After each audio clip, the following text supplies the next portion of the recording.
Hello guys. आज मैं आपके सामने फिर से हाजिर हूँ डीएलएड अभ्यासक्रम मॉड्यूल के द्वितीय वर्ष यानी कि एसवाई के कोर्स नंबर 5 ब के साथ।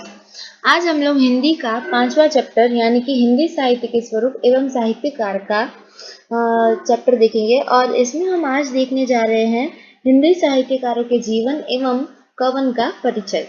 और इसमें हम पहुंचे हैं सुभद्रा कुमारी चौहान पे। ठीक है।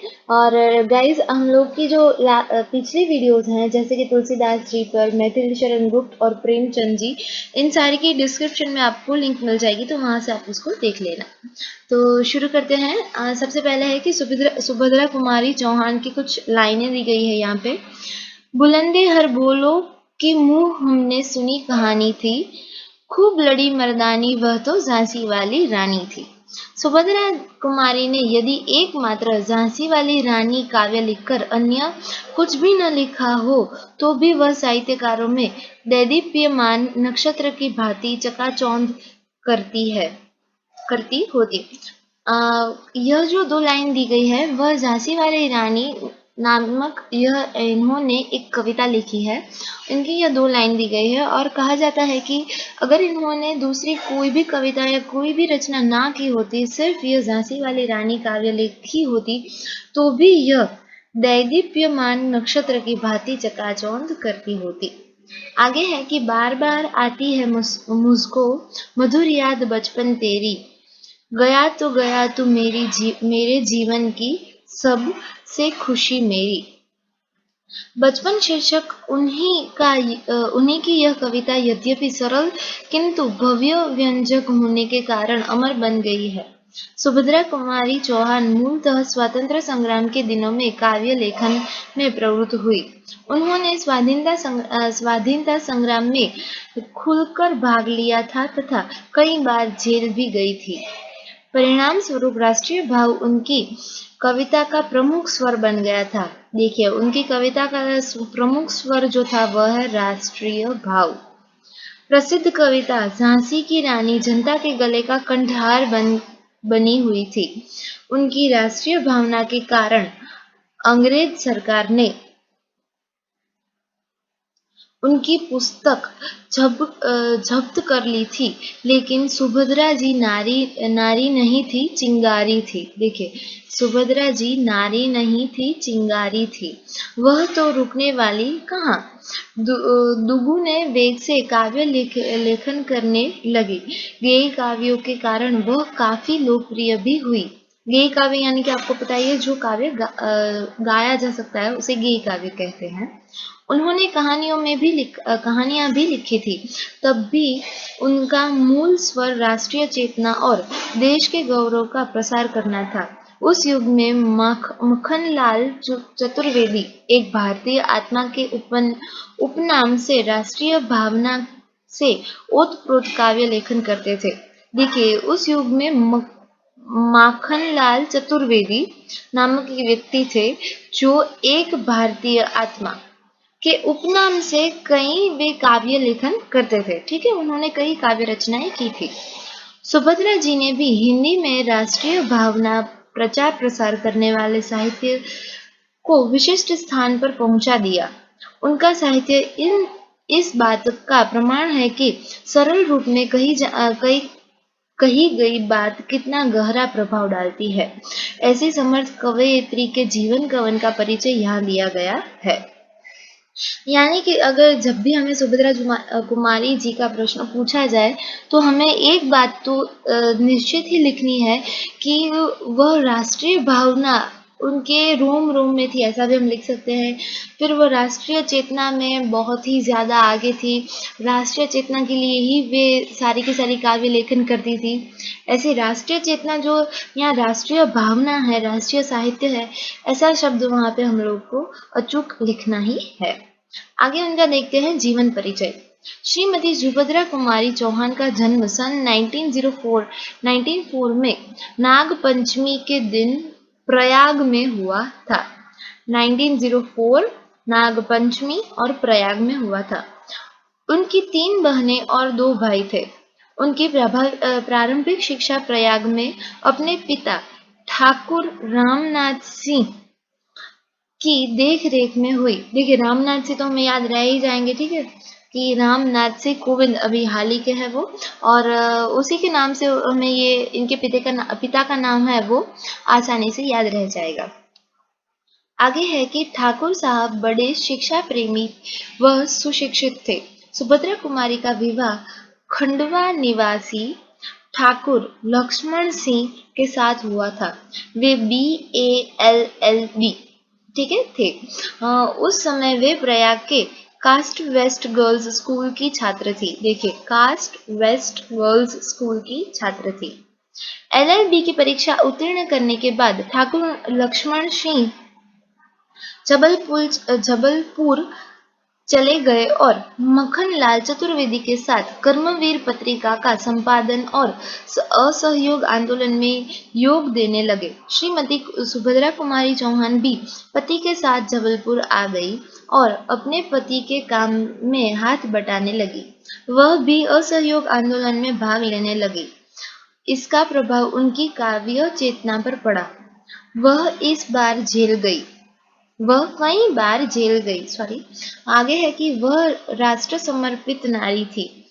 आगे चलकर मध्य प्रदेश विधान परिषद की सदस्य भी नियुक्त हुई थी। देखिए मध्य प्रदेश की विधान परिषद, ठीक है, और वे बीच में जबलपुर गई थी, ठीक है। आगे है, परंतु दुर्भाग्यवश वसंत पंचमी के दिन 12 फरवरी सन 1948 को एक मोटर दुर्घटना में इनकी मृत्यु हो गई।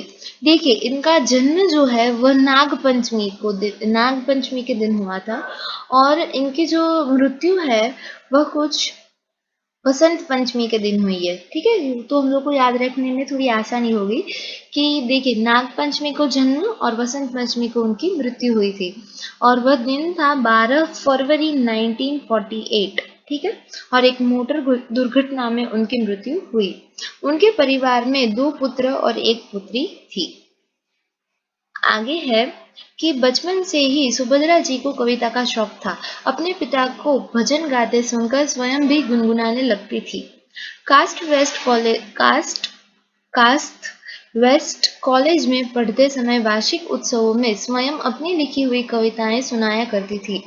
उन दिनों तत्कालीन पत्र पत्रिकाओं में उनकी कविताएं प्रकाशित भी होती थी। माखन लाल चतुर्वेदी के संपर्क में आने से उनकी कविताओं में निखार आ गया था। इस प्रकार उनकी कविता प्रतिभा को प्रोत्साहन मिला। उनकी जो काव्य प्रतिभा है उनको प्रोत्साहन मिला। कहाँ से? तो माखनलाल चतुर्वेदी के संपर्क में आने से उनकी जो काव्य प्रतिभा है उनको प्रोत्साहन मिला था। आगे है कि वे अच्छी रचनाएं करने लगी। राष्ट्रीय आंदोलन में सक्रिय भाग लेने पर उनके ऊपर देशभक्ति का गहरा रंग चढ़ गया।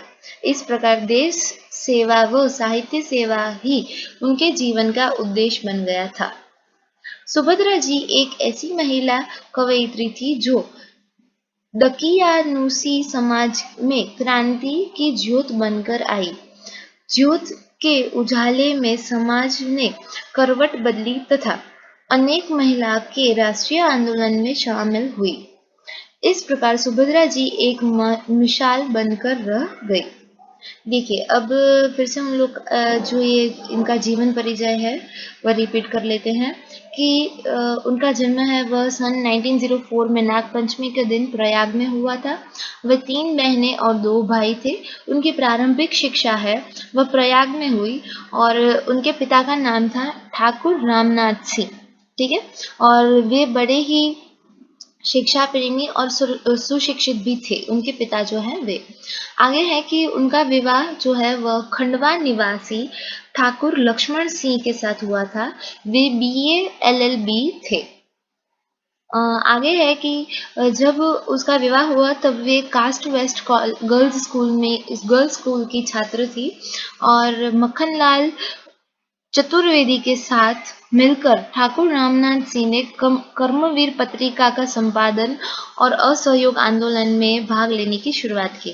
अपने पति के साथ सुभद्रा कुमारी जी भी जबलपुर पहुंच चुकी थी और अपने पति के साथ ही वह काम भी था वो बांट रही थी। आगे है कि मध्य प्रदेश की विधानसभा की वह सदस्य भी नियुक्त हुई थी और दुर्भाग्यवश वसंत पंचमी के दिन 12 फरवरी सन 1948 में के दिन उनकी मोटर दुर्घटना में मृत्यु हुई थी और उनके परिवार में 2 पुत्र और 1 पुत्री थी। आगे है कि बचपन से ही उनको सुभद्रा जी को कविता का शौक था और वे अपने पिता को सुनकर वह भी साथ में गुनगुनाती थी। कास्ट वेस्ट कॉलेज में जब वार्षिक उत्सव होता था उसमें वह अपनी लिखी हुई कविताएं सुनाती थी और छोटी-मोटी जो तत्कालीन पत्र पत्रिकाएं बाहर पड़ती हैं उसमें उनकी कविताएं हैं वह प्रकाशित भी होती थी। और माखनलाल चतुर्वेदी के संपर्क में आते ही उनकी जो यह काव्य प्रतिभा है उसको प्रोत्साहन मिला था। तो यह था उनका जीवन, अभी जीवन परिचय था ये। और अभी आगे देखते हैं कि उनका कवन। इसमें कोई बेमत नहीं है कि वे प्रकृतितः कवयित्री थी, साथ ही कहानियां भी लिखती थी। हालांकि कहानियों में भी उनकी कवयित्रीपन भी ही उभरता था। बेशक उन्होंने विपुल मात्रा में साहित्य सृजन नहीं किया, किंतु जितना भी सृजन किया है वे उनकी प्रतिभा का परिचायक है। अपनी कम रचनाओं के द्वारा भी वे साहित्य की अमर विभूति बन गई। उनकी रचनाओं में प्रमुख मुकुल, देखिए उनकी जो प्रमुख रचनाएं हैं वह है मुकुल, बिखरे मोती, उन्मादिनी, त्रिधरा, सभा के खेल, सीधे साधे चित्र। यह सारी जो रचनाएं हैं वे उनकी प्रमुख रचनाएं हैं। मुकुल के लिए उन्हें सेक्सरिया पुरस्कार भी प्राप्त हुआ है।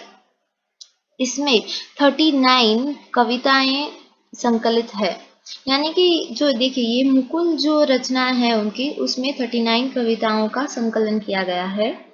सभा के खेल उनकी बालोपयोगी कविताओं का संग्रह है। देखिए ये सभा के खेल है वह बालोपयोगी कविताओं का संग्रह है। सीधे साधे चित्र वह उनकी कहानियों का संकलन है।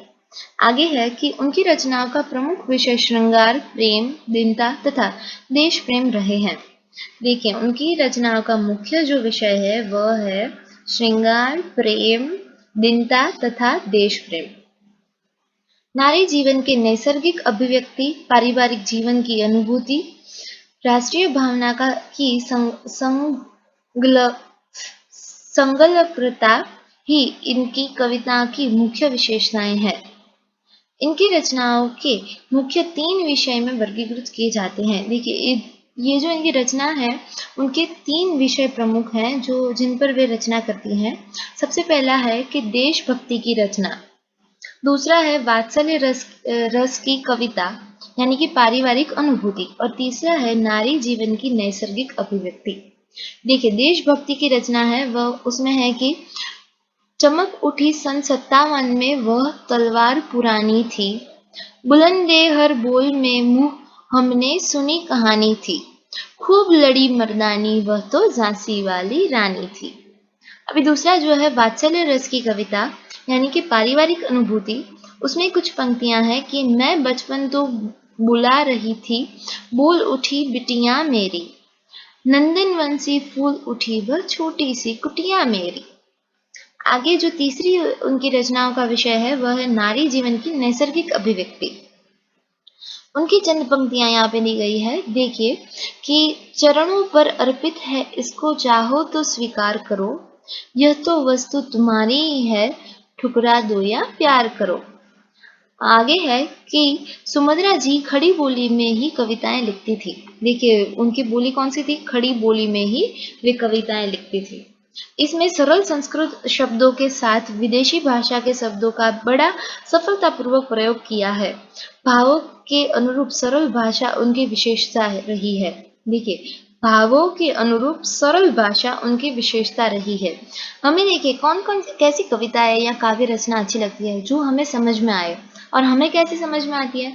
जो सरल हो, जो हमारे रोज़मर्रा के जीवन में से ली गई हो, या फिर हमारा थोड़ा उसके जो भी उसका टॉपिक है उसके साथ थोड़ा बहुत नाता हो, वैसी हमें अच्छी लगती है कि नहीं काव्य काव्य रचनाएँ?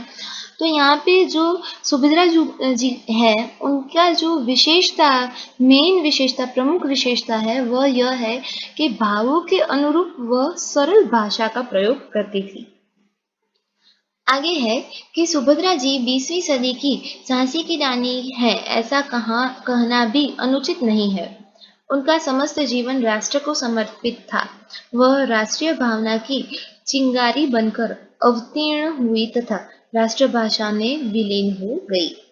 गाइस, यहाँ पे मैं आपको फिर से जो उनकी प्रमुख रचनाएं हैं, उन्होंने पूरे के पूरे जीवन काल दरमियान बहुत सारी रचनाएं नहीं की हैं, लेकिन जितनी भी की है वह बहुत ही ज़्यादा अच्छी और उनकी प्रतिभा का परिचारक है। देखिए, उनकी फिर से हम लोग देख लेते हैं जो 4-5 मुख्य रचनाएं हैं कि मुकुल, जो 39 कविताओं का संकलन है, बिखरे मोती, उन्मादिनी, त्रिधरा, सभा के खेल, जो सभा के खेल है वह बाल उपयोगी कविताओं का संग्रह है, और सीधे साधे चित्र।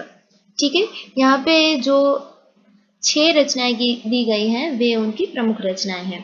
तो गाइज, मैं आपसे ऐसी आशा रखती हूँ कि आप लोग को ये जो संपूर्ण सुभद्रा कुमारी जी का हमने जीवन कवन तथा परिचय देखा, वो आप लोग को एकदम सरलता से याद रह गया होगा। और मैं आशा रखती हूँ कि आप मेरे साथ जुड़े रहें, और हम जल्दी ही इसके बाद के जो साहित्यकार हैं उनके ऊपर वीडियो ला के रख देंगे। ठीक है, तो अगर आपको वीडियो अच्छा लगा हो तो लाइक करें, सब्सक्राइब करें और शेयर भी करें। आपने वीडियो देखा इसके लिए थैंक यू वेरी मच।